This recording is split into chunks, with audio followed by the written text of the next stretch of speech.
ঘরে এসো। টাকা? টাকা কাজের শেষে আমি ওর হাতে দিয়ে দেবো। এই চলে এসো, বসো। মাস্ক খোলো তো, মুখটা দেখি।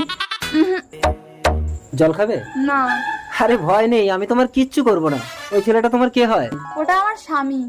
তোমার স্বামী তোমাকে দিয়ে এইসব নোংরামো করায়? আমি করতে চাই না কাকু, ও আমাকে দিয়ে জোর করে এসব কাজ করায়। তুমি ওর কাছে আছো কেন? আমার বাবা মা কেউ নেই। আমার সৎ মা ওই ছেলেটার কাছ থেকে অনেক টাকা নিয়ে আমাকে ওর সাথে বিয়ে দিয়ে দিয়েছে। ওকে, রিল্যাক্স, জল খাও, জল খাও। কি হলো, 10 মিনিট তো হয়ে গেল। আরে চিন্তা করছো কেন? যত মিনিট হবে তত 1000 টাকা দেবো, যাও। ওকে।